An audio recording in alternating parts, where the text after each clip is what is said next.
সকাল বা বিকালের জন্য অসম্ভব মজাদার দুটি নাস্তার রেসিপি আজকে আপনাদের সঙ্গে শেয়ার করব। এই নাস্তাগুলো বানাতেও একদম অল্প সময় লাগে। চা বসিয়ে দিয়েও কিন্তু এই রেসিপিগুলো তৈরি করে ফেলতে পারবেন। একটা হচ্ছে অসম্ভব মজাদার বিস্কিট আর অন্যটি হচ্ছে মিনি লাচ্ছা পরোটা। তো আশা করছি আজকের এই দুইটা রেসিপি আপনাদের কাছে অনেক বেশি ভালো লাগবে। চা বসিয়ে দিয়েও মাত্র 10 মিনিটে এই রেসিপিটা তৈরি করে ফেলতে পারবেন। এত মুচমুচে চার সঙ্গে ভিজিয়ে খেলে কিন্তু অনেক বেশি মজা লাগে। মাত্র 2-1টা উপকরণ লাগবে এই রেসিপিটা তৈরি করতে।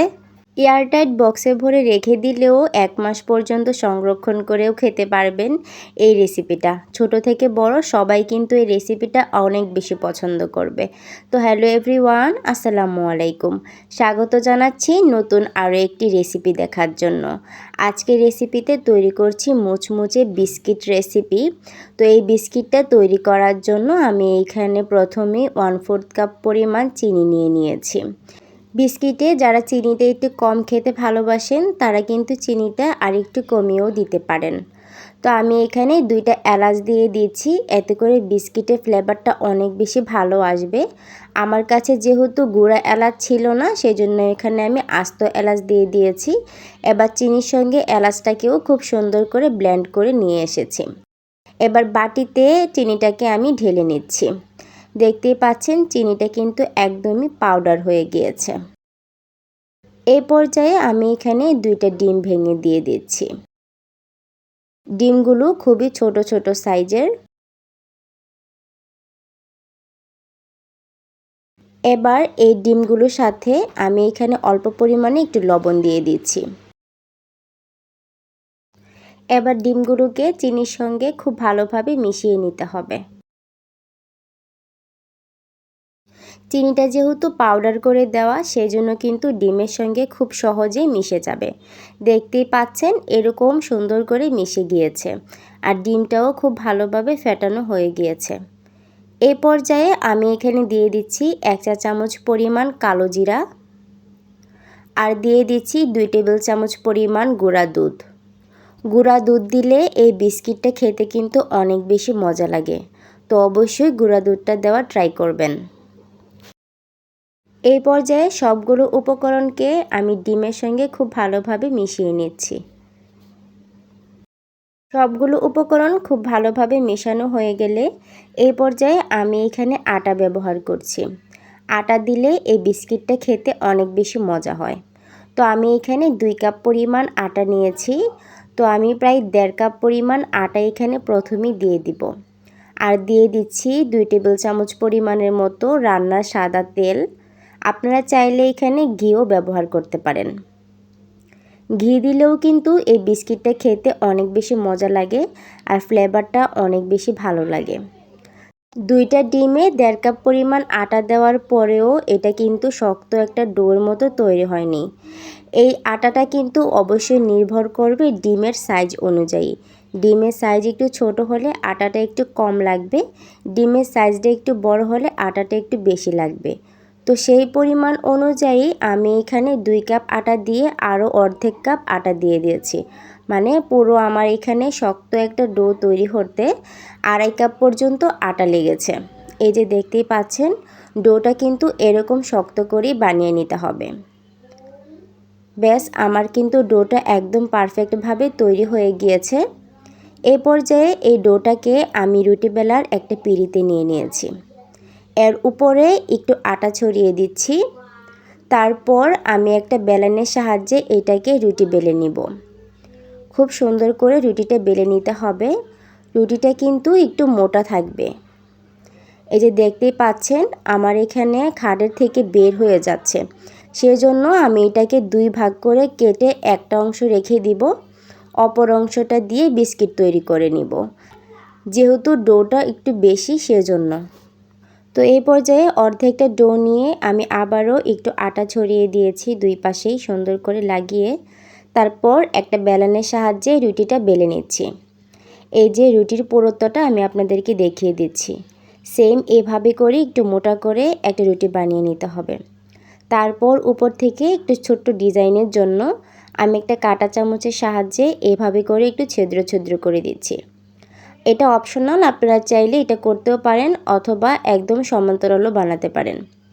তো আমি এখানে 1 ভাগের ভিতরে এভাবে করে ছিদ্র করেছি, আর অপর আরেকটা ভাগ যে ছিল ওইটাতে আর ছিদ্র করিনি, 2 ভাবে করেই তৈরি করেছি। তারপর আমি একটা মেজারমেন্ট কাপ নিয়ে নিয়েছি, এটা আমার হাফ কাপ। তো হাফ কাপের এভাবে করে প্রথমে একটু কেটে নিয়ে তারপরে এইভাবে চাঁদ আকৃতিতে করে নিয়েছি। আপনারা চাইলে এখানে যে কোনো শেপ দিতে পারেন। দেখতে এই শেপটা কত সুন্দর লাগছে তাই না? কত ইজি তাই না এই রেসিপিটা তৈরি করা? আর একদমই সোজা, খুব অল্প সময়ের ভিতরে এই রেসিপিটা তৈরি হয়ে যায়। আশা করছি বাসায় আপনারা একবার হলেও এই রেসিপিটা ট্রাই করবেন। দেখতে যেমন সুন্দর, খেতেও কিন্তু অনেক বেশি মজা, আর অনেক দিন সংরক্ষণ করেও খেতে পারবেন। বাসায় যেই কাউকে এই রেসিপিটা তৈরি করে খাওয়ালে সে কিন্তু আপনার প্রতি ফিদা হয়ে যাবে যে এত সুন্দর আর এত মজার বিস্কিট কিভাবে তৈরি হয়। আচ্ছা, দেখতেই পাচ্ছেন আমার 2 প্লেট এভাবে করেই তৈরি করে নিয়েছি। একটাতে ছিদ্রযুক্ত আর অপরটাতে ছিদ্র করিনি। তারপর চুলায় একটা প্যান বসিয়ে দিয়েছি, আর চুলার আঁচটা একদমই লোতে রেখেছি। তেলটাও কিন্তু বেশি গরম করা যাবে না। তেলটা যখন হালকা গরম থাকবে তখনই কিন্তু এই বিস্কিটগুলো দিয়ে দিতে হবে। আর তেলের আঁচটা কিন্তু একদমই লোতে রাখতে হবে, তত বেশি বাড়িয়ে দেওয়া যাবে না। এতে করে উপর থেকে পুড়ে যাবে আর ভিতর থেকে কিন্তু বিস্কিটগুলো মুচমুচে হবে না, খাস্তা হবে না। আর কিছুক্ষণ পর এগুলোকে উল্টে দিতে হবে, তখন দেখা যাবে এগুলো তেল থেকে উপরে একটু ভেসে আসবে। আর এপাশ ওপাশ 2 পাশ করে একটু ভালো করে কালার নিয়ে আসতে হবে। একটু সময় নিয়ে ভাজতে হবে, 7-8 মিনিটের মতো একটু সময় নিয়ে ভাজবেন। এতে করে দেখবেন বিস্কিটগুলো ভিতর থেকে যেমন মুচমুচে হয়েছে, বাহির থেকেও কালারটা অনেক বেশি সুন্দর আসবে। আর এগুলো কিন্তু যখন তেলে থাকবে তখন মনে হবে যে একটু নরম নরম, যখন নামিয়ে নেবেন মুচমুচে করে ভেজে তখনও দেখা যাবে যে একটু নরম নরম। তারপর নামিয়ে কিছুক্ষণ রেখে দিলেই দেখবেন যে একেবারে মুচমুচে হয়ে গিয়েছে। এই যে আমি তেল থেকে নামিয়ে নিচ্ছি, এখনও কিন্তু এটা মনে হচ্ছে যে একটু নরম নরম, কিন্তু যখন একটু ঠান্ডা হয়ে যাবে তখন কিন্তু এটা অনেকটাই মুচমুচে হয়ে যাবে। তো এইভাবে করে প্রত্যেকটা বিস্কিট আমি সুন্দর করে মুচমুচে করে ভেজে তারপর নামিয়ে নিচ্ছি। আপনারা এভাবে সুন্দর করে ভেজে নেবেন। তো আমার এক ধাপ হয়ে গেলে অপর ধাপও আমি এভাবে করে দিয়ে দিচ্ছি। চুলার আঁচটা কিন্তু দ্বিতীয় ধাপের সময় কিছুক্ষণ অফ করে রাখবেন, যেহেতু তেলটা একদম এখন হিটে আছে সেজন্য। তারপর এভাবে করে 2 ধাপে বানিয়ে নিয়ে আসলাম, দেখতেই পাচ্ছেন। এবার আমি একটা বাটিতে নিয়ে আপনাদেরকে একটু ভেঙে দেখাবো কতটা মুচমুচে আর দেখতেও কতটা সুন্দর লাগছে তাই না? আশা করছি আপনারা বাসায় যদি এই রেসিপি বানান আপনাদের কাছেও খেয়েও অনেক ভালো লাগবে আর দেখতেও অনেক বেশি ভালো লাগবে। আর এগুলাকে যদি এয়ারটাইট বক্সে ভরে রেখে দেন 1 মাস পর্যন্ত কিন্তু সংরক্ষণ করেও খেতে পারবেন। একদমই মুচমুচে থাকবে, কোনো সমস্যা হবে না, নষ্টও হবে না। আর আমি আপনাদেরকে যে ভেঙেও দেখিয়ে দিচ্ছি ভিতরটা কত সুন্দর মুচমুচে হয়েছে। বাহির থেকে যেমন কালারটা সুন্দর এসেছে, ভিতর থেকেও কিন্তু অনেক মুচমুচে হয়েছে। তো আশা করছি আমার আজকের ভিডিও আপনাদের কাছে অনেক বেশি ভালো লেগেছে। যদি ভিডিও ভালো লাগে অবশ্যই আমার চ্যানেলটিকে সাবস্ক্রাইব করবেন। আর যারা আমার পেজ থেকে ভিডিওটি দেখছেন অবশ্যই আমার পেজটাকে ফলো করে যাবেন। আজকে তৈরি করছি মিনি লাচ্ছা পরোটা। এটা খেতে যেমন মজা, দেখতেও কিন্তু অনেক সুন্দর। অনেকেই আছেন যারা কিনা এই লাচ্ছা পরোটাটা বানাতে পারেন না, আর আপনাদের লেয়ারগুলো একসাথে লেগে যায়, কোনোভাবেই আলাদা হয় না। তো আজকের এই রেসিপিটা দেখলে সম্পূর্ণ টিপস এবং ট্রিক্স থাকবে আজকের এই রেসিপিতে। তো আশা করছি আজকের এই রেসিপিটা দেখলে আপনাদের অনেক বেশি কাজে আসবে। তো হ্যালো এভরিওয়ান, আসসালামু আলাইকুম। স্বাগত জানাচ্ছি নতুন আরও একটি রেসিপি দেখার জন্য। আজকের রেসিপিতে তৈরি করছি মিনি লাচ্ছা পরোটা। তো সেই জন্য আমি এখানে 2 কাপ পরিমাণ ময়দা নিয়ে নিয়েছি। আপনারা চাইলে এটা আটা দিয়েও করতে পারেন, কোনো সমস্যা নেই। আটা বা ময়দা যে কোনো একটা নিয়ে নিলেই হবে। তো 2 কাপ ময়দাকে আমি চেলে নিচ্ছি। চেলে নিলে এটার ডোটা অনেক বেশি সুন্দর হয়, সেজন্য এটাকে চেলে নেওয়ার চেষ্টা করবেন। তো চেলে নেওয়া হয়ে গেলে আমি এখানে পরিমাণ মতো লবণ দিয়ে দিচ্ছি 1 চা চামচ পরিমাণ চিনি, দিয়ে দিব 2 টেবিল চামচ পরিমাণের মতো রান্নার সাদা তেল। এবার চিনি, লবণ, তেল সব কিছু একসাথে ময়দাটার সঙ্গে ভালোভাবে ময়াম দিয়ে নিব। খুব ভালোভাবে 2-3 মিনিট ধরে ময়াম দিতে হবে, যেন সব কিছু একসাথে ভালো করে মিশে যায়। তারপর যখন দেখা যাবে হাতে নিলে এরকম মুষ্টিবদ্ধ হয়ে যাচ্ছে আর চাপ দিলে ঝুরা ঝুরা হয়ে ভেঙে যাচ্ছে, তখনই বুঝতে হবে যে ময়দাটা একদম পারফেক্টভাবে ময়াম দেওয়া হয়ে গিয়েছে। এই পর্যায়ে আমি এখানে 1 কাপ পরিমাণ পানি নিয়েছি। 1 কাপ পানি থেকে 4 ভাগের 3 ভাগ পানি আমি এখানে দিয়ে দিয়েছি। এবার এই পানিটা দিয়ে সুন্দর একটা ডো তৈরি করে নিব। যদি মনে হয় আপনাদের কাছে যে আরও একটু পানি দিতে হবে, তাহলে আরও একটু পানি দিয়ে নেবেন। তবে অল্প অল্প করে পানি দিয়ে এই ডোটা তৈরি করলে সবচেয়ে বেশি ভালো হয়। তো দেখেন আমার ডোটা এরকম হয়েছে। এত বেশি নরমও হবে না, আবার এত বেশি শক্তও হবে না, সেম এরকম একটা ডো তৈরি করে নিতে হবে। তারপর যেটা করতে হবে, এটার উপরে অল্প একটু তেল লাগিয়ে এই ডোটাকে আমি 20 মিনিটের জন্য রেস্টে রেখে দিব। 15 থেকে 20 মিনিট কমপক্ষে রেস্টে রাখতে হবে, আর অবশ্যই এটাকে ঢেকে দিয়ে রাখতে হবে। তারপর এরকম ছোট একটা বাটি নিয়ে নিয়েছি। এবার এই বাটিতে আমি 2 চা চামচ পরিমাণ কর্নফ্লাওয়ার নিয়ে নিচ্ছি। 2 চা চামচ কর্নফ্লাওয়ারে আমি এখানে 3 চা চামচ পরিমাণ রান্না সাদা তেল দিয়ে দিব। 3 চা চামচ বা 3.5 চা চামচ এরকমই হবে। কর্নফ্লাওয়ার আর তেলের মিশ্রণে সুন্দর একটা ব্যাটার তৈরি করতে হবে। ব্যাটারটা এরকম হবে যেন এত বেশি পাতলাও না হয়ে যায়, আবার এত বেশি ঘনও না হয়ে যায়। আমি আপনাদেরকে এর ঘনতাটা দেখিয়ে দিচ্ছি। এই যে দেখতেই পাচ্ছেন, চামচের সাহায্যে নিলে এভাবে করে পড়ে যাচ্ছে। এটা কিন্তু বেশি পাতলাও তৈরি হয়নি বা এত বেশি ঘনও তৈরি হয়নি, সেম এভাবে করেই করে নেবেন। আর 2 কাপ ময়দার জন্য সেম এতটুকুই নেবেন। এর চাইতে বেশি নিলে কিন্তু এই কর্নফ্লাওয়ার আর তেলের মিশ্রণটা রয়ে যাবে, সবটা কিন্তু আর লাগবে না। তো চলে আসলাম 20 মিনিট পর। 20 মিনিট পর দেখেন আমার ময়দার ডোটা অনেকটাই সফট হয়ে এসেছে। এই পর্যায়ে ময়দাটাকে আমি আরও 2-3 মিনিট পর্যন্ত ভালোভাবে একটু ময়াম দিয়ে নিব। খুব সুন্দর করে একটু মথে নিতে হবে, এতে করে প্রত্যেকটা পরোটা খুব সুন্দর হবে। তো 2-3 মিনিট এভাবে করে ময়াম দেওয়ার পরে আমি একটা পিঁড়িতে নিয়ে নিলাম, যেটাতে আমি রুটিগুলো বেলবো, সেই পিঁড়িটাতে নিয়ে নিলাম। এবারে ময়দাটাকে 2 ভাগ করে নিলাম আর একটু লম্বা লম্বা করে রোল করে নিয়ে আমি এভাবে করে কেটে নিচ্ছি। এখানে আমার 2 কাপ ময়দা থেকে প্রায় 8-9টার মতো পরোটা হবে। আপনারা চাইলে এর থেকে ছোটও করতে পারেন, আবার এর থেকে বড়ও করতে পারেন। তো প্রত্যেকটা লেচিকে আমি এভাবে করে হাতে নিয়ে, দেখতেই পাচ্ছেন যেভাবে করছি, এভাবে করে গোল শেপ দিয়ে দিচ্ছি। এতে করে প্রত্যেকটা পরোটা খুব সুন্দর হবে। তো সেম এভাবে করে বাকি যেগুলো ছিল সবগুলোকেই করে নিয়েছি। এই পর্যায়ে আমি একটা একটা করে লেচি নিব আর একটু ময়দা উপর থেকে ছড়িয়ে দিব, দিয়ে প্রত্যেকটা রুটি খুব সুন্দর করে বেলে নিব। রুটিটাকে যতটুকু পাতলা করা সম্ভব ততটুকুই পাতলা করে বেলে নিতে হবে, এতে করে প্রত্যেকটা পরোটার লেয়ারগুলো অনেক সুন্দর হবে। তো এবার কর্নফ্লাওয়ার আর তেলের মিশ্রণটা আমি এখানে 1/2 চা চামচের মতো দিয়ে দিব। 1/2 চা চামচ বা তার চাইতে বেশি দিয়ে রুটির উপরে এভাবে করে খুব ভালোভাবে লাগিয়ে দিতে হবে। যতটুকু পরিমাণ লাগে ততটুকুই দিয়ে দিতে হবে। এই যে দেখতেই পাচ্ছেন, এইভাবে করে খুব ভালোভাবে লাগিয়ে দিতে হবে। অল্প দিলে কিন্তু হবে না, একটু বাড়িয়েই দিতে হবে। তো আমার রুটিটা যেহেতু ছোট, সেজন্য 1/2 চামচ বা তার চাইতে একটু বেশি দিলেই কিন্তু হয়ে গিয়েছে। এবার একটা ছুরির সাহায্যে আমি এভাবে করে চিকন চিকন করে কেটে নিচ্ছি।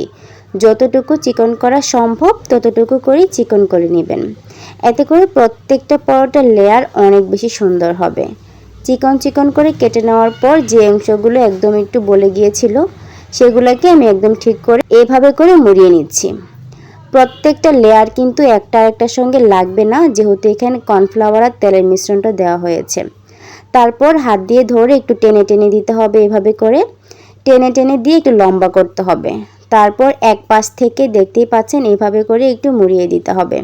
ঘুরিয়ে দেওয়ার পর লাস্টের যে অংশটা আছে সেটাকে আমি নিচের দিকে দিয়ে দিচ্ছি, দিয়ে হাতের সাহায্যে এভাবে করে চেপে দিতে হবে। খুব ভালোভাবে চেপে দিতে হবে, এতে করে এটা একটু বড় হয়ে যাবে। আপনারা চাইলে এই পর্যায়ে কিন্তু বেলনের সাহায্যে বেলেও নিতে পারেন। বেলে নিয়ে এটাকে পাতলাও করতে পারেন যদি একটু বড় পরোটা খেতে চান। আর ছোট পরোটা যেহেতু আমি বানাচ্ছি মিনি লাচ্ছা পরোটা, সেজন্য আমি এটাকে আর বেশি বড় করব না, এতটুকু করেই রেখে দিব। এই যে দেখতেই পাচ্ছেন কত সুন্দর হয়েছে। এবার আরও একটা পরোটা আমি আপনাদেরকে তৈরি করে দেখাচ্ছি। রুটিটাকে যতটুকু সম্ভব একটু পাতলা করে বেলে নিয়েছি। তারপর এখানে 1/2 চা চামচ পরিমাণ কর্নফ্লাওয়ার দিয়ে খুব ভালোভাবে লাগিয়ে দিয়েছি, কর্নফ্লাওয়ার আর তেলের মিশ্রণটা আর কি। তারপর এটাকে খুব পাতলা পাতলা করে চিকন চিকন করে কেটে নিচ্ছি একটা ছুরির সাহায্যে। আপনারা চাইলে এখানে পিৎজা কাটারও ব্যবহার করতে পারেন। খুব পাতলা পাতলা করে কেটে নেওয়া হয়ে গেলে আমি এগুলাকে একদম সমান সমান করে এইভাবে দেখতে পাচ্ছেন ঘুরিয়ে ঘুরিয়ে প্রত্যেকটা লেয়ার একসাথে করে নিচ্ছি। এখানে যেহেতু কর্নফ্লাওয়ার আর তেলের মিশ্রণ বাড়িয়ে দেওয়া হয়েছে, সেই কারণে কিন্তু একটার সঙ্গে আরেকটা লেয়ার একদমই লাগবে না, প্রত্যেকটা লেয়ার আলাদা থাকবে। তারপর এভাবে করে খুব সুন্দর করে তুলে নিতে হবে, নিয়ে দুই হাতের সাহায্যে একটু টেনে টেনে দিতে হবে। একটু টেনে টেনে দিলে কিন্তু এটা অনেকটাই লম্বা হয়ে যাবে। তারপর একটু ঘুরিয়ে নিয়ে উপরের অংশটা নিচে দিয়ে দিতে হবে। তারপর হাত দিয়ে চেপে চেপে দিতে হবে। এই যে দেখতেই পাচ্ছেন আমি হাত দিয়ে চেপে চেপে একটু বড় করে নিচ্ছি। প্রত্যেকটা লেয়ারই কিন্তু আলাদা, খুব সুন্দরভাবে লেয়ারগুলো কিন্তু বোঝা যাচ্ছে। দুই হাত দিয়ে একটু চেপে চেপে যতটুকু সম্ভব একটু বড় করে নিয়েছি আমি। এই যে দেখতেই পাচ্ছেন আমার সবগুলো এভাবে করেই তৈরি করে নিয়েছি। এই পর্যায়ে আমি চুলায় চলে যাব। চুলায় একটা প্যান বসিয়ে দিয়েছি আর খুবই অল্প পরিমাণ 1 টেবিল চামচ বা 1.5 টেবিল চামচের মতো রান্নার তেল দিয়ে দিয়েছি। তেলটা প্যানের গায়ে খুব ভালোভাবে ব্রাশ করে দিতে হবে। দিয়ে প্রত্যেকটা মিনি লাচ্ছা পরোটা এভাবে করে দিয়ে দিতে হবে। দিয়ে চুলার আঁচটা মিডিয়াম আর লোয়ের মাঝামাঝি রাখতে হবে। রেখে এগুলাকে 2 মিনিট পর সুন্দর করে উল্টে দিতে হবে। 2 মিনিট পর আমি এগুলাকে উল্টে দিচ্ছি। দেখেন, উল্টে দেওয়ার পর যদি মনে হয় যে একটু তেল দিতে হবে, তাহলে এখানে 1 টেবিল চামচের মতো তেল দিয়ে দিবেন। তেলটা দিয়ে আবারও এখানে 2 মিনিটের মতো ভেজে নেবেন। 2 মিনিট পর আবারও একটু উল্টে দিবেন। তারপর দেখতে পাবেন যে এক পাশ খুব সুন্দর করে হয়ে গিয়েছে, এরকম একটু লাল লাল করে হয়ে গিয়েছে। যখন দুই পাশে এভাবে লাল লাল করে একটু হয়ে যাবে, তখনই বুঝতে হবে যে এগুলো হয়ে গিয়েছে। আর যখন হয়ে যাবে তখন কিন্তু প্রত্যেকটা লেয়ার একটার সঙ্গে একটা আলাদা হয়ে যাবে। আমি আবারও উল্টে একটু তেল দিয়ে দিয়েছিলাম। এবার দেখতেই পাচ্ছেন প্রত্যেকটা লেয়ার একটার সঙ্গে একটা কিন্তু প্যানে থেকেই আলাদা হয়ে যাচ্ছে। আমি আপনাদেরকে হাত দিয়ে একটু ধরে দেখিয়েও দিচ্ছি। প্রত্যেকটা লেয়ার ধরার সাথে সাথেই কিন্তু আলাদা হয়ে যাচ্ছে। এগুলো চুলা থেকে নামিয়ে যদি আমি হাত দিয়ে একটু টান দিই, তাহলে কিন্তু দেখা যাবে প্রত্যেকটা লেয়ার একদম আলাদা হয়ে গিয়েছে। এটা দেখতে যেমন সুন্দর লাগে, খেতেও কিন্তু অনেক বেশি মজা লাগে। তো আমি যখন আমার পছন্দ অনুযায়ী সুন্দর একটা কালার চলে এসেছে আর ভালোভাবে ভেতর থেকে পর্যন্ত লেয়ারগুলো হয়ে এসেছে, তখন আমি নামিয়ে নিয়েছি। আর বাকি যেগুলো ছিল সেইগুলো কিন্তু আমি সেমভাবে তৈরি করে নিয়েছি। এই যে দেখতেই পাচ্ছেন পরোটার লেয়ারগুলো প্রত্যেকটা কত সুন্দর আলাদা হয়ে যাচ্ছে। আশা করছি দেখেই বুঝতে পারছেন আমার আজকের রেসিপি কতটা পারফেক্ট হয়েছে। তো আশা করছি আমার এই রেসিপি দেখে যদি আপনারা বাসায় ট্রাই করেন, একদম নো ফেল একটা রেসিপি হবে। তো এই রেসিপি দেখে অবশ্যই বাসায় একবার হলো ট্রাই করবেন। তো যদি ভিডিওটি ভালো লেগে যায় আমার পেজটিকে ফলো করতে ভুলবেন না। আর যদি ইউটিউব চ্যানেল থেকে দেখে থাকেন, তাহলে অবশ্যই আমার চ্যানেলটিকে সাবস্ক্রাইব করে যাবেন। তো আজকের মতো আমার ছোট্ট ভিডিওটি থেকে এখানেই বিদায় নিচ্ছি। সকলে সুস্থ থাকবেন, ভালো থাকবেন আর আমার জন্য দোয়া করবেন যেন আমি আপনাদেরকে সুন্দর সুন্দর ভিডিও উপহার দিতে পারি। আল্লাহ হাফিজ, আসসালামু আলাইকুম।